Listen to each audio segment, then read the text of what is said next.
Islami dhe shkenca. Falënderimi takon Allahut Zotit të gjitha botrave, paqja dhe shpëtimi qoftë mbi dërguarin ton Muhammedin alayhis salam, familjen, shokët dhe ata që ndjekin rrugën e tij derisa të jetë jetë. Mendimi perëndimor zhvilloi një betejë të fortë dhe të rreptë mes fesë dhe shkencës. Dietari perëndimor s'mund të pranojë se ekziston përpothshmëri midis fesë dhe shkencës. Dhjata vjetër thotë se pema që ju ndalua Ademit alayhis salam në parajs, xhenet, ishte pema e njohjes. Dhe Ademi alayhis salam, pasi hëngri frytet e saj, sipas gjatës së vjetër, fitoi aftësinë e njohjes. Për këtë arsye, evropianët më shumë se 2 shekuj diskutuan rreth pranimit ose mos pranimit të arritjeve shkencore, të cilat vinin nga vendet muslimane. Këtë lloj dijesh konsideroheshin nga priftërinjt mëkat shumë i madh. Dëshmi për këtë sipas tyre ishte pema e njohjes me ngrenjen e frutave të së cilës Ademi alayhis salam fitoi aftësinë e njohjes. Gjë që sipas tyre ai fitoi zemrimin e Allahut do dëbu nga parajsa. Për këtë arsye dietarët perëndimorë refuzuan dijet shkencore të botës muslimane, madje luftuan ato duke i konsideruar mëkat. Por më vonë, në perëndim, kur dietarët fituan betejën ndaj kishës dhe inkvizicionit të saj, për t'u akmarrë ndaj saj, ata hodhën poshtë çdo gjë që kishte të bënte me fenë.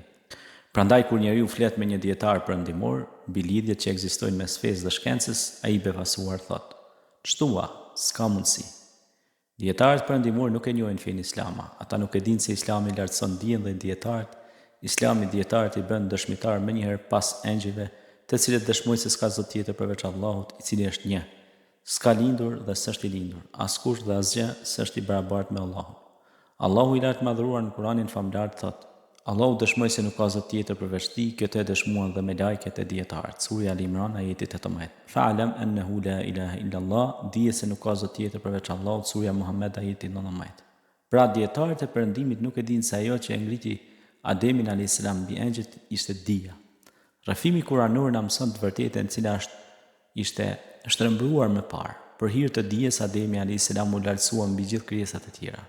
Nga kjo kuptohet rëndësia që jepet shkencës në fenë islame. Kur ne flasim me një dietar perëndimor mbi fenë islame dhe shkencën, ai mendon se ekziston një njëjti raport siç është në mes fesë së tyre dhe shkencës. Me pas ata mbesin të mahnitur kur hasin në fenë islame të vërtetat e qarta dhe të pakundërshtueshme shkencore. Një ndër ata dietarë është dhe Julius Samson, profesor i ginekologjisë në Universitetin Northwestern në Chicago të Shteteve të Bashkuara të Amerikës.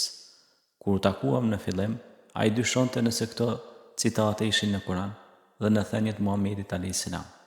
Pasi vërtetoi një gjë të tillë dhe u ndesh me citatet kuranore që flasin mbi gjenet dhe ndryshimet që pëson embrioni në periudhat e para, kur ai është pikë uji e tjerë.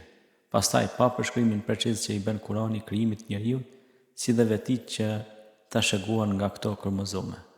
Në këto kromozome gjenden cilësitë e njeriu që do të lindë ngjyra e syve, e lkurës, e flokëve dhe shumë cilësi të tjera. Pra njeriu që në këto kromozome është i përcaktuar, këto kromozome janë në fazën kur embrioni është një pikë uji. Kjo do të thotë se njeriu është i përcaktuar që kur embrioni është një pikë uji. Allahu i lartë madhruar në Kur'an: "Kutila al-insanu ma akfarahu min ayyi shay'in khalaqahu." Sa mohuesi fort është pra ai njeriu, prej çka e krijoi Allahu atë e krijoi për një pikë uji dhe e përcaktoi. Surja Abese 17-18. Në embrion gjatë 40 ditëve të para formohen gjitha organet dhe gjitha pjesët që janë të ngjitura njëra me tjetrën. I dërguari sallallahu alaihi wasallam thotë: "Vërtet çdo njeri nga ju formohet në mitrën e nënës së tij në 40 ditët e para." Profesor Julius Samson e mori këtë hadith dhe hadithin tjetër ku Muhamedi alayhis salam thotë: "Kur embrioni i kalon 42 ditë, Allahu e dërgon melekun për t'i dhënë formën atij." Ai bëri krahasimin mes këtyre 2 thënieve të Muhamedit alayhis salam dhe konstatoi se ajo që i ndante këto 2 hadithe ishte numri 40. Profesor Samsuni, pasi i pa këto dhëna të detajuar dhe precize në një simpozium, shprehu mendimin e tij rreth kësaj çështje duke thënë: "Nga këto 2 thënie të Muhamedit alayhis salam mund të nxirren në mënyrë precize ndryshimet që i beson embrionin në 40 ditët e para."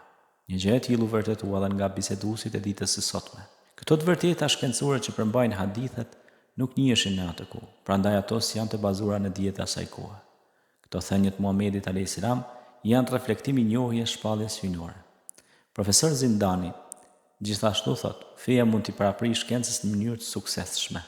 Mos të harrojmë se disa fe mbajnë qëndrim negativ ndaj shkencës, por ky profesor thotë se feja mund t'i paraprijë shkencës me sukses dhe ai ka parasysh fenë islame. S'ka dyshim se po. Nëse hymë në një fabrikë dhe në dorë kemi katalogun, me lehtësi do të kuptojmë atë që është në të. Ndërsa ai që hyn në fabrikë dhe s'ka asgjë në dorë, s'do ta ketë të lehtë të kuptojë atë që është në të. Profesor Gjuli Samsun u drejtua dietarëve me këto fjalë. Unë besoj se s'ka kundërshtim mes njohurive shkencore dhe shpalljes islame. Islami përkraj dhe nxit metoda shkencore. Shfaqja kuranore e cila ju zbulu Muhamedit a.s. para 1400 vjetësh aludon me të vërtetat shkencore rreth cilave u diskutua në simpozium. Kjo dëshmon se Kurani është fjala e Allahut. Profesor Zendani, po, muslimanët përsëri mund të jenë pishtarët e dijes, sikurse ishin më parë duke ia dhënë dijes vendin që meriton. Ajo dhe duke e bërë dijen dëshmi për besimin në Allahun xhaleshanuhu, Zotin e universit, dhe në vërtetësinë e pejgamberisë Muhamedit, të vërtetën e thot Allahu i madhruar. Sanurihim ayatina fil afaki wa fi anfusihim hatta yatabayyana lahum annahu al-haq. Wa lam yakfi bi rabbika annahu ala kulli shay'in shahid.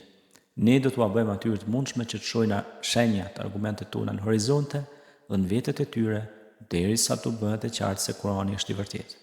A nuk mjafton që Zoti yt është dëshmitar për çdo gjë?